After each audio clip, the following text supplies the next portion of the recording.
करोड़पति पूर्व MP MLA आखिर कब तक लेंगे पेंशन, वो भी पुरानी पेंशन। जो युवा है, जो कर्मचारी है, उनके लिए सरकार कह रही है कि आपको या तो पेंशन से वंचित रहना पड़ेगा, या यदि पेंशन हम देंगे तो नई पेंशन योजना के तहत देंगे, जो कि एक अनिश्चित पेंशन योजना है।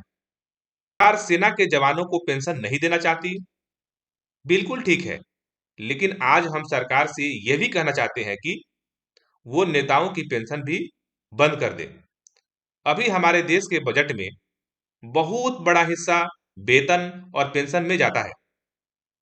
आगे इन अग्निवीरों को पेंशन नहीं देनी पड़ेगी, तो क्या सैन्य बजट को संतुलित करने के लिए ही ये स्कीम लाई गई है? अगर हाँ, तो सदन वीरों की पेंशन और भत्ते पर कैंची क्यों नहीं चलती?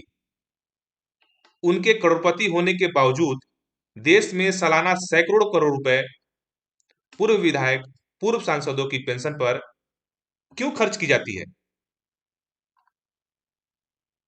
आपको स्क्रीन पर एक तरफ सेना में भर्ती के लिए जाने वाले युवा हैं, जो राष्ट्र सुरक्षा का एहसास दिलाते हैं हमेशा हमें, क्योंकि उन्हें उनके परिवार और भविष्य की सुरक्षा का भरोसा हमेशा रहा।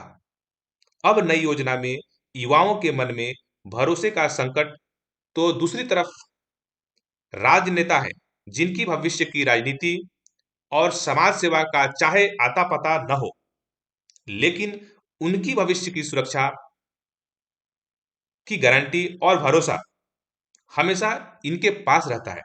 अग्निवीर 4 साल देश सेवा करने के बाद पेंशन के हकदार नहीं रहेंगे, लेकिन सदन वीरों की स्थिति देख लीजिए।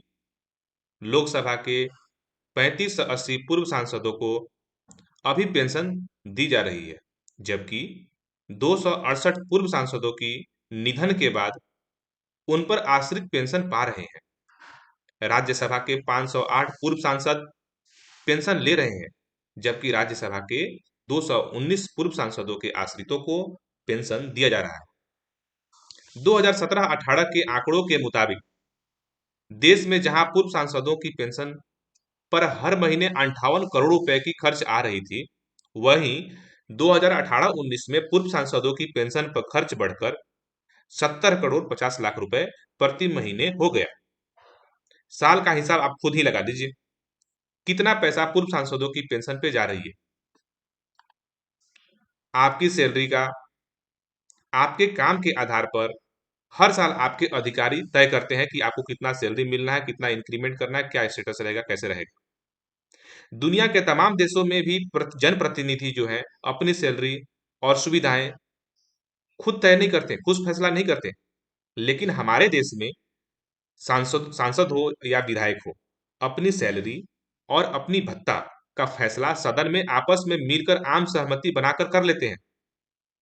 पब्लिक के सामने आपस में झगड़ते रहते हैं, एक दूसरे से सहमत नहीं रहते हैं, एक दूसरे की बात नहीं मानते हैं। लेकिन जब इनकी सैलरी और इनकी फैसिलिटी और इनकी भत्ता की बात आती है, तो चुपचाप आम सहमति बना लेते हैं और अपनी सारी फैसिलिटी खुद तय कर लेते हैं। अब तक सेना के जवानों के पास 17 साल की नौकरी, फिर पेंशन समेत दूसरी सुविधाएं रही है। इसी सामाजिक सुरक्षा के दम पर जवान देशवासियों को राष्ट्र सुरक्षा का एहसास देते आ रहे हैं। अगर फंड मुद्दा है, तो फिर नेताओं के लिए क्यों नहीं है? जबकि 2020 की एक आरटीआई के मुताबिक अभिनेत्री रेखा और चिरंजीवी जैसे अभिनेता को भी पूर्व सांसद होने के नाते 39,000 रुपए और 27,000 रुपए की हर महीने पेंशन दी जाती है। कई बड़े उद्योगपति भी देश में अभी पूर्व सांसद होने के नाते महीने के 25,000 रुपए पेंशन अपने खाते में पा रहे हैं। लोकसभा में 88% सांसद और देश में 78% विधायक करोड़पति हैं। आपको जानकर हैरानी होगी, हमारे देश में अगर कोई नेता विधायक भी बन जाए और बाद में संसद भी बन जाए, तो पूर्व विधायक और पूर्व सांसद दोनों का पेंशन पाता है। विधायक अगर सांसद बन जाए, तो सांसद होने की सैलरी उठाता है और साथ ही साथ पूर्व विधायक होने की पेंशन भी उठाता है। उत्तर प्रदेश, मध्य प्रदेश, राजस्थान समेत कई राज्य हैं जहां पूर्व विधायक 8-8 कार्यकाल का एक साथ पेंशन ले रहे हैं। मतलब करोड़पति विधायक और सांसद पूर्व होकर भी संपूर्ण पेंशन का फायदा सुकून से पाते हैं। अब इसे ऐसे समझिए कि मध्य प्रदेश में विधायक अगर एक बार बन गए तो फिर चाहे 5 साल का कार्यकाल पूरा हो या ना हो, विधायक जी को पूर्व एमएलए होने पर हर महीने 20,000 की पेंशन मिलती है, 15,000 का मेडिकल भत्ता मिलता है। इसके बाद विधायक दोबारा अगर बन गए तो जितने साल विधायक रहे उसके आधार पर सालाना 9,600 रुपया जुड़ते जाएंगे। राजस्थान में 5 साल के कार्यकाल के बाद पूर्व विधायक को 35,000 हर महीने पेंशन मिलती है। फिर दूसरी बार विधायक बने तो कार्यकाल के बाद 45,000 की पेंशन मिलती है।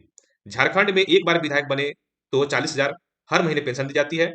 उसके बाद कार्यकाल जुड़ने के बाद अधिकतम 1 लाख रुपए हर महीने पेंशन के रूप में झारखंड सरकार देती है। तो फिर क्यों नहीं इन खर्चों पे भी रोक लगती है? जबकि हकीकत ये भी है कि देश में 7 राज्य ऐसे भी हैं जहां मुख्यमंत्रियों को, मंत्रियों और विधायकों का वेतन नहीं, उनके इनकम टैक्स पर भी सरकारी खजाने से ही पैसा जाता है। मध्य प्रदेश के मुख्यमंत्री, मंत्री, विधानसभा अध्यक्ष, उपाध्यक्ष, नेता प्रतिपक्ष का इनकम टैक्स सरकारी खजाने से जाता है। छत्तीसगढ़ में सभी विधायकों का इनकम टैक्स सरकार भरती है। हरियाणा में मुख्यमंत्री, मंत्री, विधानसभा अध्यक्ष, नेता प्रतिपक्ष का इनकम टैक्स सरकार देती है। झारखंड में विधायकों का वेतन पर इनकम टैक्स सालाना खजाने से जाता है। पंजाब में 117 विधायकों के इनकम टैक्स पर सालाना 11 करोड़ रुपए का खर्चा सरकार कर रही है। आंध्र प्रदेश, तेलंगाना में भी एमपी, विधानसभा अध्यक्ष, उपाध्यक्ष का आयकर सरकार भर रही है। एक अनुमान यह भी है कि सालाना 1,000 करोड़ रुपए, सालाना 1,000 करोड़ रुपए से कहीं ज्यादा का पैसा पूर्व सांसदों और विधायकों की सिर्फ पेंशन पर खर्च हो रही है। ऐसे पूर्व सांसदों, विधायकों जो करोड़पति हैं, तो क्या सुविधाएं सिर्फ सदन ब्यूरो को ही लेनी चाहिए, उन्हीं को मिलती रहेगी? और ये जो जवान है, ये जो सरकारी कर्मचारी है, ये जो प्राइवेट कर्मचारी है, जो दर दर की ठोकरें खा रहा है, देश के विकास में अपनी पूरे जीवन गंवा रहा है, पूरा फैमिली को, पूरा परिवार को अपने बर्बाद करके और देश की सेवा में लगा हुआ है, क्या उनके लिए, उनकी सुरक्षा के लिए और उनकी जीवन यापन के लिए पेंशन नहीं होनी चाहिए? क्या उनको नई पेंशन से जोड़ देना चाहिए या उनकी पेंशन बंद कर देनी चाहिए? और इन लोगों को जो आराम की जिंदगी जीते हैं, जो करोड़पति है, जिनके पास 20,000, 25,000, 30,000 रुपए का कोई वैल्यू नहीं है, उनको आप हर महीने पेंशन दे रहे हैं और इनके लिए पेंशन बोल रहे हैं पेंशन बंद करो, पेंशन नहीं दे सकते हैं? सरकार को पेंशन की व्यवस्था अब समाप्त कर देनी चाहिए और इन छात्रों के सामने, देश के युवाओं के सामने, देश के लोगों के सामने एक मिसाल पेश करनी चाहिए। आज अगर आप सड़क पर जाते हैं तो सबसे पहले बड़ा तर्क जो युवा दे रहे हैं वो ये दे रहे हैं कि सरकार हमें तो पेंशन नहीं दे रही है, हमें तो पेंशन नहीं देना चाहती है, लेकिन नेताओं को पेंशन कैसे दे रही है, क्यों दे रही है उनको, उनकी पेंशन क्यों नहीं बंद हो रही? सरकार चाहे तो अब नेताओं की पेंशन जो है उसे हमेशा के लिए बंद कर दे, ताकि लोगों में एक यकीन पैदा हो, एक भरोसा पैदा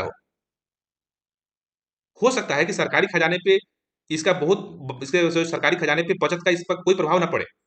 हो सकता है कि सरकारी खजाने में बहुत ज्यादा बचत ना हो, फिर भी इससे लोगों के बीच एक संदेश जाएगा, देशवासियों के बीच एक संदेश जाएगा और देश के युवाओं में बहुत ही जबरदस्त इसका जो है पॉजिटिव सकारात्मक लाभ दिखाई देगा, जो है पॉजिटिव सकारात्मक संदेश युवाओं के बीच में पहुंचेगा। आशा करता हूं यह वीडियो आप लोगों को बहुत ही अच्छा लगा होगा। तो प्लीज़ वीडियो को लाइक कर दीजिए और चैनल पे पहली बार आए हैं तो प्लीज़ चैनल को सब्सक्राइब कर दीजिए। और आपकी इस वीडियो के बारे में क्या राय है, क्या सुझाव है, आप हमें कमेंट में अवश्य लिखें। आपका सुझाव हमें पढ़कर बहुत अच्छा लगता है और आपके सुझाव को हम इम्प्लीमेंट करने की कोशिश करते हैं।